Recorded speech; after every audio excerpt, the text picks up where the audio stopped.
Well, let's just start. People are still filtering in a little bit, but let's start with some questions. And like I say, I hope we can ask questions for 20, 30 minutes, something like that, and then leave 10, 15 minutes at the end so that people can go out in the atrium and get some refreshments before you head out and chat one-to-one or in small groups a little bit. Just give opportunities for small group and one-on-one discussions. So let's start with the student questions for Dr. Smith.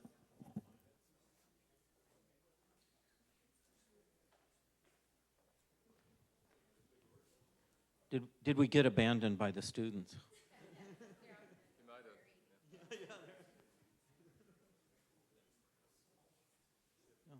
There we go. Wait for the microphone.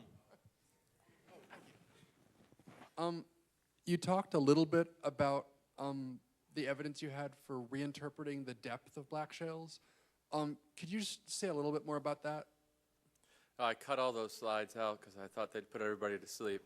But yeah, well, just when in our work, we ended up finding that that they seemed to be. It had always been thought that they were thinning to the west because they were tapering off at sort of the toe of a slope. But as we traced them west, we found they went into unconformities that eventually were demonstrably subaerial in origin. Do you follow that? This means they were land surfaces at the time. So instead of going into a deep, deep basin, it seemed to be coming out onto land on the other side in some cases. And that really, over and over again, this was the case. And so that got us just thinking a different way about it. And then we have a whole string of other evidence that they're shallower, which I'm going to pass on to Chuck Mitchell and the others, and hopefully you can get that, or give me a call, and I'd be happy to chat about it. Yep. Any other student questions? Or? Geez, it's the most geological talk, and you scared off the geology students. Hang on, Marcus, hang on. Hi, good talk, by the way. My name is Melissa Zelazny. I'm also a master's student at UB. My question for you is, can you go into a little more detail on how you interpret the fact that the deposits are in a shallow sea versus a deep sea? I know you probably took those slides out, too. Well, that was the last question, actually. So yeah. Why don't you guys come see me at the break, and I'll show you all the evidence. Okay, all right. Okay. Sorry about that. I shouldn't have taken those slides out. Any other student questions? Okay, let's open it up to general questions from anybody then. Yeah. That's on first. No, extremely good presentation. Thank you. Just a quick question on gas consumption, or your charge on the gas in the thing. How would Alaskan gas compare as far as percentages of the national, if they did build a pipeline down? I don't know what they're.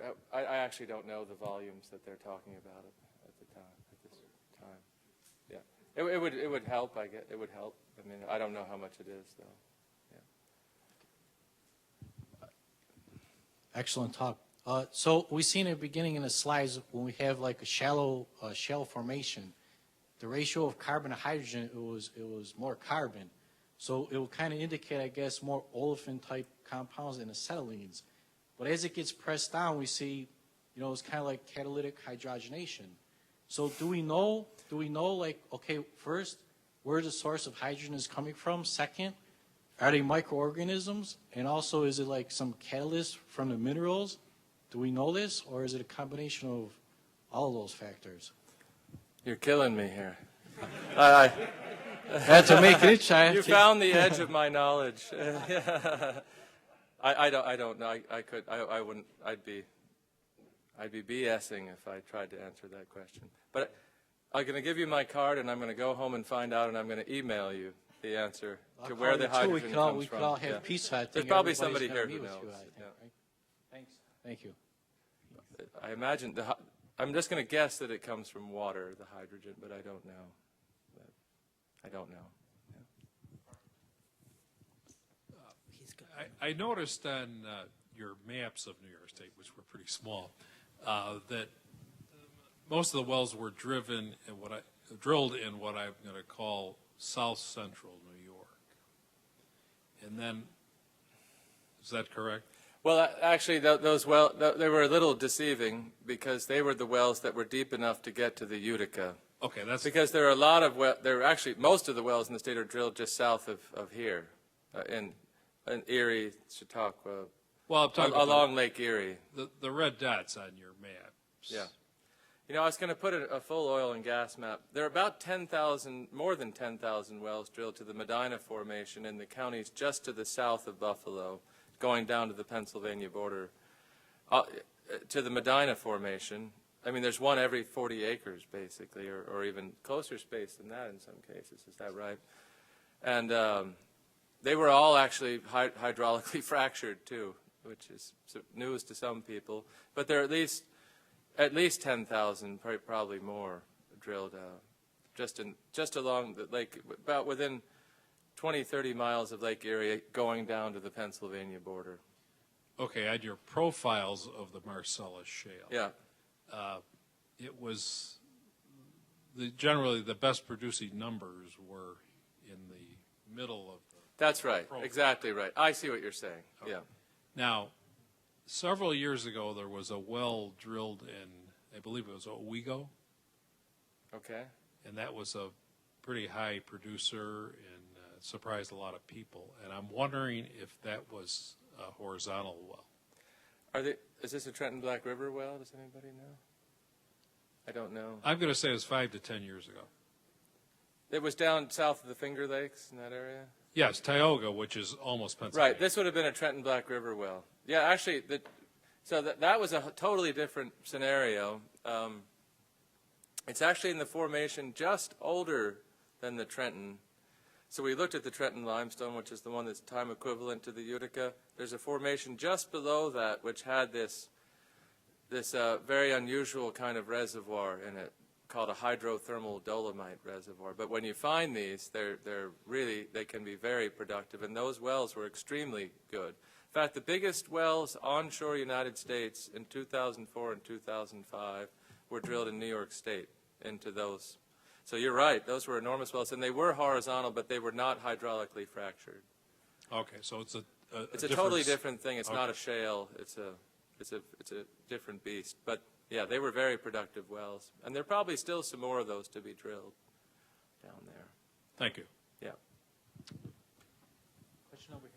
And the wells you pointed out were the Trenton Black River wells. The ones you said, the cluster of them in the middle there, they were all the Trenton. Those were all the ones going to that reservoir. There you go. Yeah, you zoomed right in on it. Yeah, yeah. Question over here, Taury. An environmental question. Sure. You know, I don't know about those counties, but around here, certainly the rock is very heavily fractured and faulted, certainly as we go south of here. Chemicals are being put into the water they're going to force down there. What's the density of these chemicals? If we're talking about the, lower density chemicals rising. Yeah, I don't know the specific answer to that question. I saw a presentation in which the person, Terry Engelder, said that the water with the chemicals in it was slightly denser than fresh water, is what he said. So I don't know personally what the density of the. That's a question that one of our later speakers will be able to answer, I'm sure. Hi. On the water question, I know you were talking about some talk about methane in the water supplies in Pennsylvania, and I think the main problems are people complaining about leaks from the boreholes getting into their wells, not natural gas. But on the question of water, as I understand it, the hydraulic or the horizontal fracturing uses about 5 million gallons of water per drill. And if you have 8 wells in a pad, which they're doing a lot, you're talking about 40 million gallons of water. 1.5% supposed to be chemicals and sand mixed in. That comes out with not only the brine, which you mentioned, but all the other chemicals which are in coal generally, mercury, lead, cadmium. I think we discussed this last time at Penn-Dixie. You know, how are these disposed of?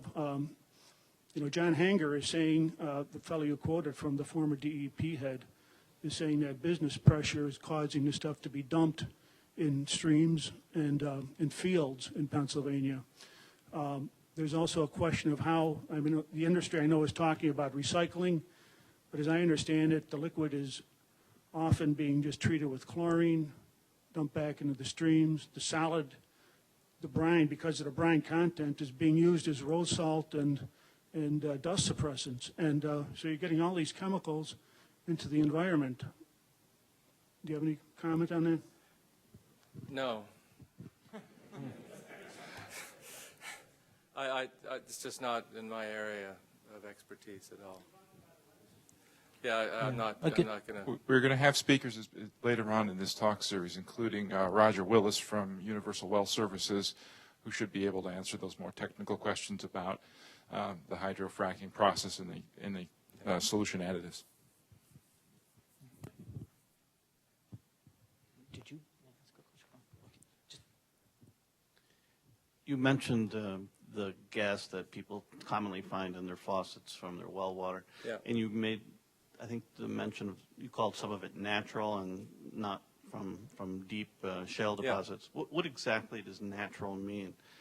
I mean, meaning it was not related to oil and gas drilling. It's just in the ground that these people's wells are drilled into. Right, but it comes from some organic deposit? Yeah, just where the other gas, yeah.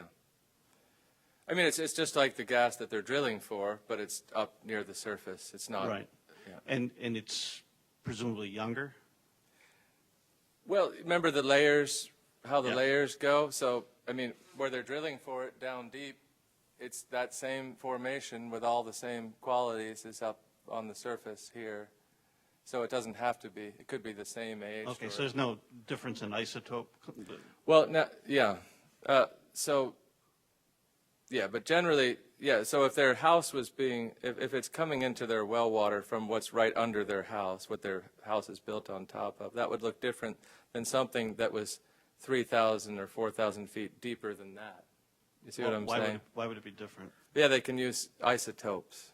But it has the same age, right? So the isotope Well, no. composition. So, okay, if a person's house was on Marcellus, but they were drilling for Utica there, because they wouldn't be drilling for Marcellus that shallow, right? They could tell the difference between Utica and Marcellus gas with using isotopes. Do you follow that? Because they're different in age.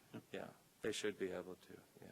Yeah, I think it's carbon-12 and carbon-13. And then there's also biogenic gas, which is what swamp gas, which can come out of landfills or swamps and be something completely different than thermogenic gas, which is what we've been talking about. Yeah. Carbon-13.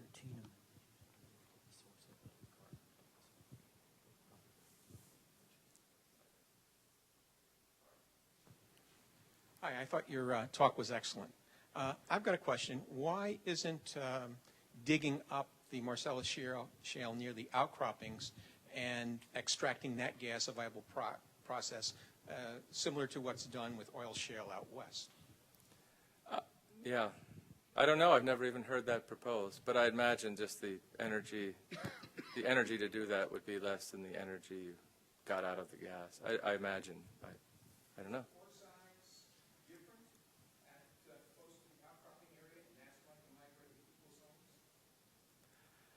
Well, what probably happened, because it's not every house that has the problem, right? Just some houses. So it might be where there are, now I'm speculating, but I'll tell you, take this for what it's worth. If there are natural fractures in the rock there that are connecting up a bunch of the pores, right around this person's well, that might feed, so a bunch of pores might feed into it rather than just the few that the well is drilled through. You follow that? Yeah. So maybe the degree of natural fracturing or many other issues that could play into why some people get it in their water and some people don't, even though they're all have houses on the same formation. Yeah. Sure. Yeah. Why in the hydraulic fracturing process I mean, water is essentially incompressible. Why would other additives be added? What is in the geology that other materials be added to the water to extract the gas?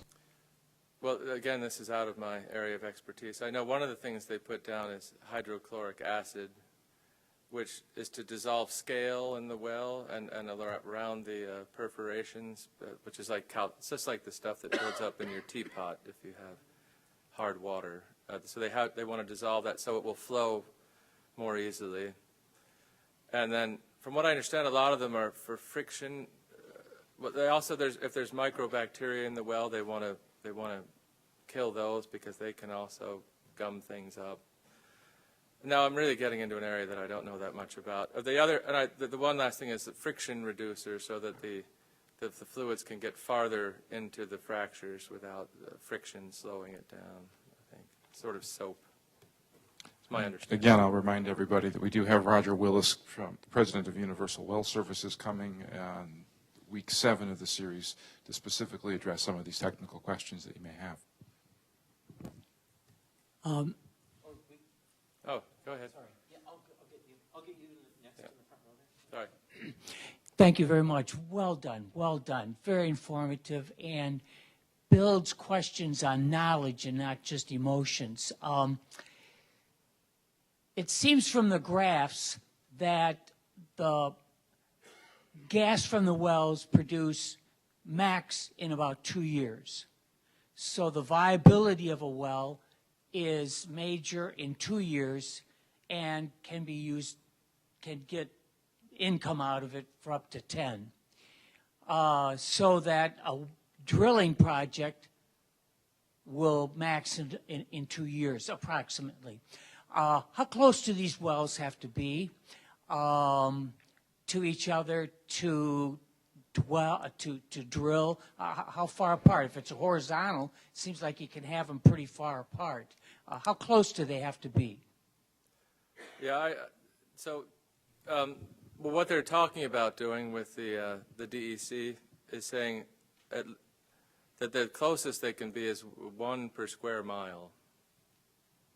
So then they'll drill multiple wells from each pad that will all come to one central location, 1 per square mile, and then a single pipeline that drains 6 or 8 wells from one location is what they're talking about.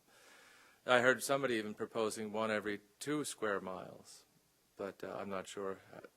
There's a point there where drilling the horizontals becomes more costly than it's worth to do, I suppose. But yeah, that's what they're talking about, 1 per square mile. Where the ones south of town here are mainly every 40 acres, is that right? The Medina wells, yeah. So which is 16 per square mile, I think. So this is significantly less than the typical, significantly less well locations, surface locations than typical vertical well drilling.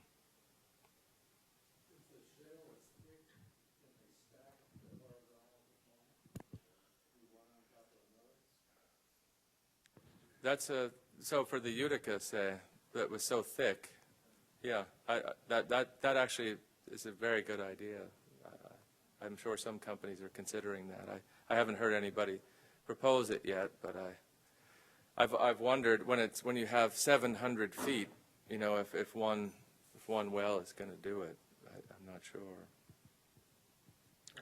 Excuse me. When I worked for Westinghouse drilled a well out there to south, just there near Genesee Street and Holtz Road, because of the problem with energy at that time, and they used a lot of heat. They generated their own electricity and stuff. That wouldn't be a hydrofractured well. That would just be a straight down one. Yeah, It would be basically in Buffalo. Well, I think I'm not sure what formation they drilled it to or what it was producing from, but if it was a Medina well, most of those, I think almost all those are hydraulically fractured, but much smaller volume. They're vertical wells, and they're much smaller volume than what the Marcellus wells are being. Yeah. Oh, yeah. hardly had any horizontal wells drilled in this state at all until this Trenton Black River production down south of the Finger Lakes, and those were almost all horizontal, and now they're proposing mainly horizontals for the shale as well.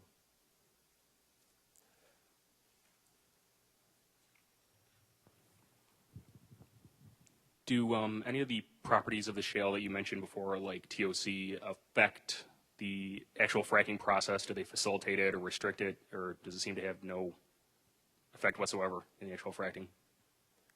So, yeah, well, they like the rock to be brittle. So actually, really mushy clay apparently is not very good. So very high clay content, they say, is not good for hydraulic fracturing. They want to have it either have carbonate content or silica. I guess quartz. One of those to make it brittle so it cracks instead of mushing is what they want. Yeah. When they hydrofrac, what's the radial extent of the fracturing off of one of these legs? Well, again, you got a guy coming who's going to talk about that. Their goal, the company's goal, is to just only fracture the rock where the gas is. So that's the thing they're aiming for. And as time goes, sometimes well, you saw how thick the Marcellus is. If they would want it, if it's 200 feet thick where they're drilling, they want them to be 201 feet. Basically, would be the goal. And then through trial and error, they find the right combination of things to try to get it as close to exactly in the zone as possible. But you'll have to talk to the fracturing expert about that. Has anyone taken shale fragments after they've been fracked of the gas release to see how effective the fracking is to reach these little tiny pores?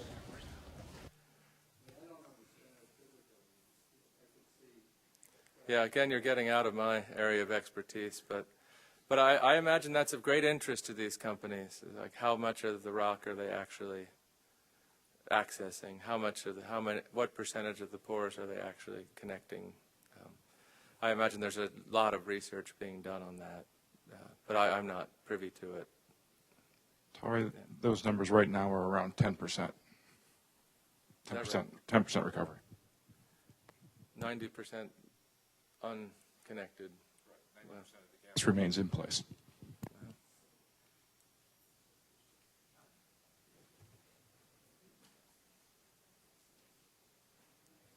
Thank you for your presentation. It was fabulous. Very, very informative. The Marcellus field obviously goes through most of New York, but it seems like the most western part where it could be at least a bit productive would be Allegheny County. Is that true? That's what it looked like, yeah. Yep. Thank you. It gets very thin there, and it approaches that line of the 1.1 vitrinite reflectance there. So. Yeah. Thank you. Yeah.